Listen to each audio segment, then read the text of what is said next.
দেখব এডিটর। গত পর্বে আমি বলেছিলাম যে নোটপ্যাড ছাড়াও অনেক ধরনের এডিটর আছে যে এডিটরগুলোতে আমরা কাজ করব বা আমাদের কোডগুলো করব। তো এরকম পপুলার যেই কোড এডিটরগুলো তার মধ্যে অন্যতম হচ্ছে ভিএস কোড বা ভিজুয়াল স্টুডিও কোড, এরপর আছে অ্যাটম, এরপর আছে ব্র্যাকেট, এরকম অসংখ্য কোড এডিটর আছে বা এডিটর আছে। সো আমরা এরকম একটা এডিটর নিয়ে কাজ করব, সেই এডিটরের নাম হচ্ছে ব্র্যাকেটস লিখে যখন আপনি সার্চ করবেন গুগলে, তখন আপনি দেখতে পাবেন brackets.io নামে একটা ওয়েবসাইট। সেটার মধ্যে আমরা যাওয়ার পর দেখতে পাচ্ছি ডাউনলোড ব্র্যাকেট 1.14.2। সো আপনি যখন এই ভিডিওটা দেখছেন তখন এটা ভার্সনটা আপডেটও হতে পারে। সো আপনি আপডেট ভার্সনটাই নিয়ে কাজ করবেন। সো এটা আমরা ডাউনলোড করছি। এটি 77 মেগাবাইটের একটা সফটওয়্যার। তো এটি ডাউনলোড কমপ্লিট হয়ে যাওয়ার পর আমরা এটাকে ইনস্টল করব। আমরা দেখতে পাচ্ছি এটি ডাউনলোড কমপ্লিট হয়েছে। তো আমি এটা ডাউনলোড ফাইলের মধ্যে যাব। এটি হচ্ছে ব্র্যাকেটস রিলিজ দেখতে পাচ্ছি। সো এটাকে ডাবল ক্লিক করে আমি এটাকে ইনস্টল করার জন্য চেষ্টা করব। তো দেখতে পাচ্ছি এটি ইনস্টল হচ্ছে। এরপর নেক্সট, খুব সহজেই যেভাবে সফটওয়্যারগুলো ইনস্টল করতে হয় নেক্সট করে দিলেই হবে। এরপর এটি আমরা ফিনিশ করে দিব। ব্র্যাকেট আমাদের ইনস্টল হয়ে গিয়েছে। এখন আমরা কি করব যে এখান থেকে ব্র্যাকেটটা নিয়ে আসব। এটি হচ্ছে ব্র্যাকেট। তো এটি আমি টাস্ক বারে অ্যাড করব। ফাইন। এবার আমরা ব্র্যাকেটটাকে ওপেন করব।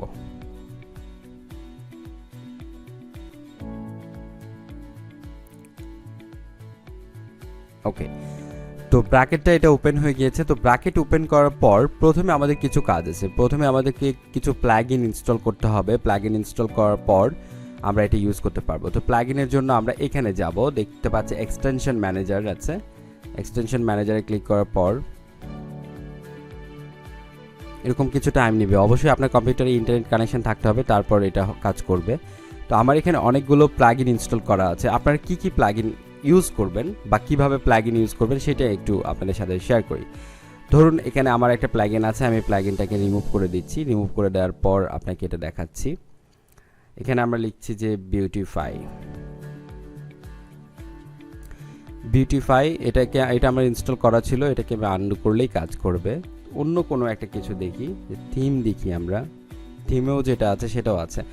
আচ্ছা, আপনি যেটা করবেন সেটি হচ্ছে যে এই অটো প্রেফিক্সার এটা লিখবেন। এখানে লেখার পরে সার্চ করবেন, সার্চ করে ইনস্টল অপশন আসবে, ইনস্টল করে নেবেন। বিউটিফাই অপশন আসবে, বিউটিফাই আপনি লিখবেন, লিখে এটা ইনস্টল করবেন।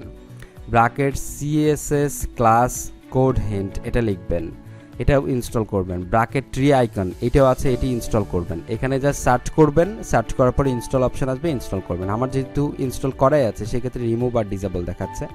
এরপর ইমেট আছে, ইমেট অবশ্যই ইমেটটাকে আপনাকে ইনস্টল করতে হবে। তারপর ইন্ডিয়ান গাইডস আছে, এই গাইডটাকেও আপনাকে ইনস্টল করতে হবে। এরপর OS X স্টাইল ফ্ল্যাট এটা ডার্ক, যদি আপনি আমার মতো এরকম ডার্ক ভার্সন যদি ইউজ করতে চান তাহলে অবশ্যই আপনাকে এই থিমটা ইনস্টল করতে হবে। এরপর জুমওয়েল এটাওকে আপনাকে ইনস্টল করতে হবে। এখানে সার্চ করে এই কয়টা প্লাগইন আপনি ইনস্টল করে নেবেন। ইনস্টল করার পর আমরা খুব ভালোভাবে কাজ করতে পারবো। বিউটিফাই হচ্ছে, এটি হচ্ছে বিউটিফাই। সো যখন আমাদের কোড একটু আঁকা বাঁকা হবে আর কি, তখন আমরা কি করতে পারবো যে এই বিউটিফাই ক্লিক করে আমরা সেগুলো কোডগুলো সোজা করে ফেলতে পারবো। তো এটি হচ্ছে কোড এডিটর কাজ। এরপর আমরা যদি ভিউ থেকে থিমে যাই, থিমে যাওয়ার পর আমরা এখান থেকে কি করতে পারি, ডিফল্ট যে লাইট অপশনটা আছে আমরা লাইটটা ইউজ করতে পারি বা ডার্কটা ইউজ করতে পারি। তো ধরুন এখানে যেহেতু আপনারা ভিডিও দেখবেন তো সেক্ষেত্রে আপনাদের জন্য লাইটটাই বেটার হবে। সো লাইটে যখন আমরা কাজ করব তখন আপনারা এগুলো দেখতে খুব সহজ হবে। তো এই ছিল আজকের এই ভিডিওতে। পরবর্তী ভিডিওতে দেখব যে এই এডিটরের মধ্যে আমরা কিভাবে কোড করব বা HTML এর কোড আমরা স্টার্ট করতে পারি। সো এই ছিল আজকের এই ভিডিওতে। অসংখ্য ধন্যবাদ। আসসালামু আলাইকুম।